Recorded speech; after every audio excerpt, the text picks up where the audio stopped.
તમારા મનમાં ધુમાડો હોય તો કાઢી નાખજો ભાઈ. બરાબર છે, આ જનતાના ટેક્સના પગારે આપણે બધા છે. આ જનતાના ટેક્સનો પગાર મને પણ મળે છે, તમને પણ. કલેક્ટરથી તલાટીથી લઈને કલેક્ટર સુધીના બધા તમે નોકર છો, અમે બધા સેવક છે. આ લોકોએ જે પણ કે અમે પ્રતિનિધિ છે, અમને અધિકારો આપ્યા છે. તમે અમને કેમ અહીંયા બોલાવ્યા નથી? કલેક્ટર સાહેબ, તમારી જવાબદારી છે. તમે વહીવટ છો, તમે મને ફોન કરીને જણાવો ને. કાર્યક્રમ છે, મંત્રી સાહેબ ગાંધીનગરથી આવે છે, કઈ તકલીફ છે અમારાથી તમને? પ્રાયતનાજી, શર્માજી, તકલીફ આપતો તો કેમ ભાઈ તમે અમને જાણ નથી કરતા? કેમ આમંત્રણ નથી આપતા? તમારું વહીવટી તંત્ર હું ધંધા કરે છે ને બધું ખબર છે. હમણાં મોદી સાહેબ આવ્યા હતા, ખર્ચો થાય ભાઈ, 8-10 કરોડ રૂપિયાનો ખર્ચો થાય. તમે દેવ મોગરામાં ડેકોરેશન માટે કલેક્ટર સાહેબ 16 કરોડ રૂપિયાનો અમારા આદિજાતિ બજેટમાં ખર્ચો પાડ્યો છે. તમે ત્યાં મોદી સાહેબના મંડપના સ્ટેજ માટે 15 કરોડના ખર્ચા કર્યા છે. ટોયલેટ, મોબાઈલ ટોયલેટ માટે 2,40,000નો 2 કરોડ ને 40 લાખના તમે ખર્ચા પાડ્યા છે. નાસ્તા માટે 2 કરોડ ખર્ચા પાડ્યા છે. તમે ડોમ માટે 2 કરોડ ખર્ચા પાડ્યા, ચા માટે 2 કરોડ ખર્ચા પાડ્યા, બસ માટે 2 કરોડ ને 71 લાખ રૂપિયાનો ખર્ચો પાડ્યો. કેમ? અમે સવાલ પૂછીએ એટલે તમને નડીએ છે?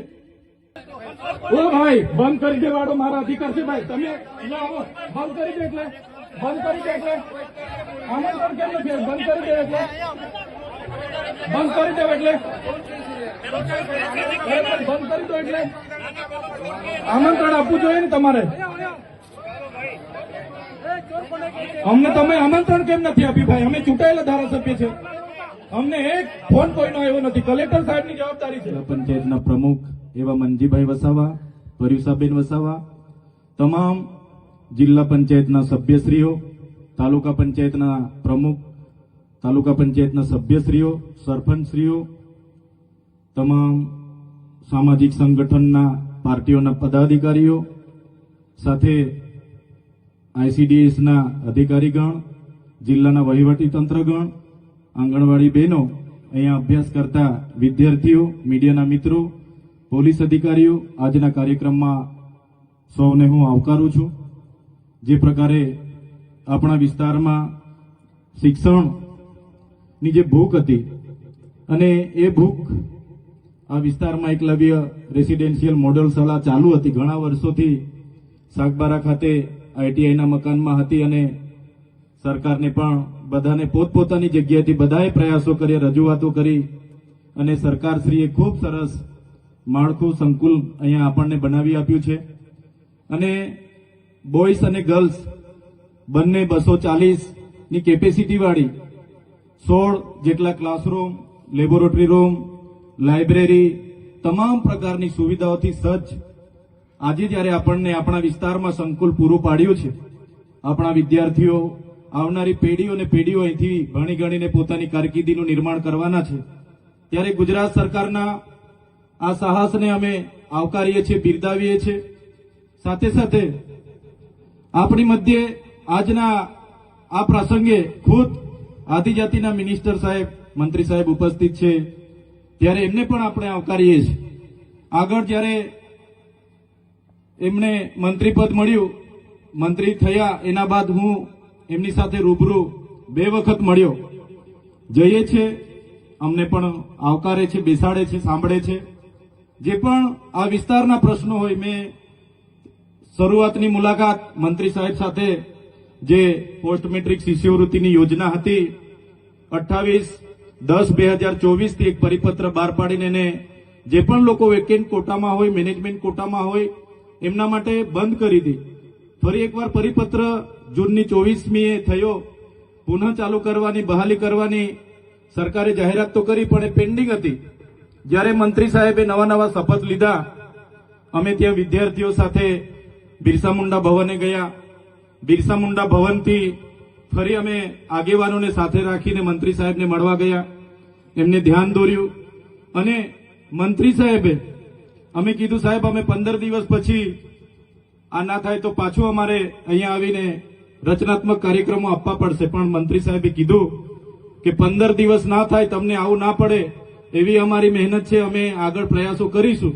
અને એમણે 15 દિવસ પહેલા જ એમણે પ્રેસ વાર્તા કરીને મોસ્ટ મોટી રકમ એવી 460 કરોડ આપણા બાળકોની શિષ્યવૃત્તિ બંધ કરી. ત્યારે એ નિર્ણય અમે લીધો. એમનું જેવું પ્રેસ કોન્ફરન્સ થયું અને સમાચારના માધ્યમોથી મને જાણવા મળ્યું, ભલે અમે અલગ વિચારધારા અલગ પાર્ટીમાં હોઈએ, પણ મંત્રીશ્રીના પ્રેસ કોન્ફરન્સને 1 જ કલાક પછી મેં મંત્રીશ્રીના નિર્ણયને આવકાર્યો, એમનું સમર્થન કર્યું કે જે પણ અમારા નરેશભાઈ પટેલ સાહેબે જે નિર્ણય અમારા બાળકોના ભવિષ્ય માટે લીધો છે એમને હું આવકારું છું અને અમે ખુલ્લામાં એમને સમર્થન કર્યું છે. ત્યારે મંત્રી સાહેબનો પણ બધાના પ્રયાસો હતા, સાંસદશ્રીઓના હતા, ધારાસભ્યશ્રીઓના ધ્યાને રાખીને એમણે કર્યું. ત્યારે અમે એમના નિર્ણયને જાહેરમાં આવકાર્યો હતો અને એમને સમર્થન પણ કર્યું હતું. બીજા 3-4 મુદ્દે પણ અમે એમને બીજી વાર પણ મળ્યા હતા. સાહેબને તે પણ યાદ છે કે બીજી વાર પણ અમે મળ્યા હતા. સાહેબ સાથે આપણા વિસ્તારના બાળકોના ફૂડ બિલની પણ અમે ચર્ચા કરી હતી કે આશ્રમ શાળામાં ભણતા બાળકોને ફૂડ બિલમાં 2100 રૂપિયા મળે છે, પર ડેના 70 રૂપિયા મળે છે, તો બાળકો ખૂબ સારી રીતે ભણે, એની થાળીમાં પણ પૌષ્ટિક આહાર હોય, એ બાબતની અમે એમની સાથે ત્યારે પણ ચર્ચા કરી હતી. ખોટા જાતિના પ્રમાણપત્ર જે બીજા જ્ઞાતિના લોકોને આપવામાં આવે છે, અમે તે દિવસે મંત્રી સાહેબની સાથે બેસીને એની પણ પરામર્શ કર્યો હતો કે સાહેબ આમાં વિશ્લેષણ સમિતિ આગળ તપાસ કરતી નથી, હવે તમે છો, તમારા પર અમે અપેક્ષા લઈને બેઠા છે, તમારે એ ખોટા જાતિના પ્રમાણપત્ર લઈને જે પણ લોકો જે પણ કક્ષાએ હશે, નોકરીમાં હશે કે શિક્ષણમાં હશે, એવા લોકોને આપણે વિશ્લેષણ કમિટી દ્વારા શોધવા પડશે અને એ જે એમને જાહેર કરવા પડશે, એ પણ અમારી વાત હતી. જે 40% માર્ક્સ ફરજિયાત લેખિતમાં લાવવાના, એવી જે હમણાં ગૌણ સેવા પસંદગી મંડળે નિયમ બહાર પાડ્યો છે, ત્યારે આદિવાસી સમાજને આર્ટિકલ 330-332 અંતર્ગત જે શૈક્ષણિક અનામત મળી છે, ત્યારે અનામતની બેઠકો 40% માર્ક્સ ફરજિયાત લાવશો તો જ નંબર લાગે, એવી જે કન્ડિશન છે એના લીધે કેટલાક સીટો આપણી ખાલી રહી છે. તો સાહેબશ્રીને અમે એનું પણ ધ્યાન દોર્યું હતું અને એમાં પણ આવનારા દિવસોમાં અપેક્ષા રાખીએ છીએ કે એમાં પણ ગુજરાત સરકાર આપણા મંત્રીશ્રી રસ દાખવીને આગળ તજવીજ કરે. માન્ય મંત્રી સાહેબો, તમે બેઠા છો, સાંસદ સાહેબ પણ છે. સાહેબ, આટલો મોટો મારા વિસ્તારમાં કાર્યક્રમ છે, કલેક્ટર સાહેબ, પ્રાંત સાહેબ અને પ્રાયોજનાજી, શર્માજી, હું અહીંનો ધારાસભ્ય છું ભાઈ, મને કેમ કોઈ ફોન બી નહીં કર્યો, પત્રિકા નહીં, જાણ નહીં, ખુલાસો કરો. હું ધારાસભ્ય છું ભાઈ, આ મારું અપમાન નથી, મારી જનતાનું અપમાન છે. આ મારું અપમાન નથી, મને કોઈ કાર્યક્રમનો મોહતાજ નથી. મને પત્રિકામાં નામ આવે, મારી તકતીમાં નામ આવે તો જ ચૈતર વસાવા આવે એવું નથી. ચૈતર વસાવા નામ માટે હું નથી આવતો. મારા જનતાના, મારા સરપંચે કીધું કે આટલો મોટો કાર્યક્રમ છે શિક્ષણનો, સાહેબ તમારે આવવું પડશે, એટલે મેં આવ્યો છું. અને કલેક્ટર સાહેબ, તમારી જવાબદારી છે, તમે વહીવટ છો, તમે મને ફોન કરીને જણાવો ને, કાર્યક્રમ છે, મંત્રી સાહેબ ગાંધીનગરથી આવે છે, કઈ તકલીફ છે અમારાથી તમને? પ્રાયોજનાજી, શર્માજી, તકલીફ આપતો તો કેમ ભાઈ તમે અમને જાણ નથી કરતા? કેમ આમંત્રણ નથી આપતા? તમારું વહીવટી તંત્ર હું ધંધા કરે છે ને બધું ખબર છે. હમણાં મોદી સાહેબ આવ્યા હતા, ખર્ચો થાય ભાઈ, 8-10 કરોડ રૂપિયાનો ખર્ચો થાય. તમે દેવ મોગરામાં ડેકોરેશન માટે કલેક્ટર સાહેબ 16 કરોડ રૂપિયાનો અમારા આદિજાતિ બજેટમાં ખર્ચો પાડ્યો છે. તમે ત્યાં મોદી સાહેબના મંડપના સ્ટેજ માટે 15 કરોડના ખર્ચા કર્યા છે. ટોયલેટ, મોબાઈલ ટોયલેટ માટે 2,40,000નો 2 કરોડ ને 40 લાખના તમે ખર્ચા પાડ્યા છે. નાસ્તા માટે 2 કરોડ ખર્ચા પાડ્યા છે. તમે ડોમ માટે 2 કરોડ ખર્ચા પાડ્યા, ચા માટે 2 કરોડ ખર્ચા પાડ્યા, બસ માટે 2 કરોડ ને 71 લાખ રૂપિયાનો ખર્ચો પાડ્યો. કેમ? અમે સવાલ પૂછીએ એટલે તમને નડીએ છે? તમારા મનમાં ધુમાડો હોય તો કાઢી નાખજો ભાઈ, બરાબર છે? આ જનતાના ટેક્સના પગારે આપણે બધા છે. આ જનતાના ટેક્સનો પગાર મને પણ મળે છે, તમને પણ. કલેક્ટરથી તલાટીથી લઈને કલેક્ટર સુધીના બધા તમે નોકર છો, અમે બધા સેવક છે. આ લોકોએ જે પણ કે અમે પ્રતિનિધિ છે, અમને અધિકારો આપ્યા છે, તમે અમને કેમ અહીંયા બોલાવ્યા નથી? ના સાહેબ, અમારે વિદ્યાર્થીઓ સામે કેવું પડે છે, અમને કઈ. તમે દર વખતે ચિકદામાં કીધું, દર વખતે આ જ પ્રશ્ન ઉભો કરો છો, દર વખતે આ જ પ્રશ્ન ઉભો કરો છો. ઓ ભાઈ, ધારાસભ્ય છું, લોકોએ મને ચૂંટ્યા છે, મને આમંત્રણ જોઈએ ભાઈ. આ કોઈના પૈસાથી આ બિલ્ડિંગ નથી બની, તમારા ઘરના પૈસાથી બની છે. અરે વિષય પર તો મને આમંત્રણ કેમ નથી આપ્યું? મને જાણ કોઈ એક ફોન કેમ નથી કર્યો? કેમ ભાઈ? અમે ધારાસભ્ય ચૂંટાયેલા છે, લોકોએ અમને અધિકાર આપ્યા છે, અમારો અવાજ તમે દબાવવાની વાત કરો છો. અમને કેમ નથી આમંત્રણ આપ્યું તમે? તમારે આમંત્રણ આપવું જોઈએ ને અમને. ઓ ભાઈ, બંધ કરી દેવાડો, મારા અધિકાર છે ભાઈ. તમે આવો, બંધ કરી દે એટલે બંધ કરી દે એટલે આમંત્રણ કેમ નથી? બંધ કરી દે એટલે બંધ કરી દો એટલે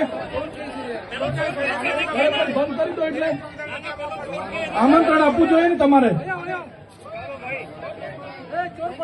અમને તમે આમંત્રણ કેમ નથી આપ્યું ભાઈ? અમે ચૂંટાયેલા ધારાસભ્ય છે. અમને એક ફોન કોઈનો આવ્યો નથી. કલેક્ટર સાહેબની જવાબદારી છે. આ કોઈના કમલમના પૈસાથી આ બિલ્ડિંગ નથી બની ભાઈ. કોઈ તો પછી પણ સાહેબ અમે તમારી રિસ્પેક્ટ કરીએ છીએ ને. દરેક સરકારના કાર્યક્રમમાં હું હાજર રહું છું.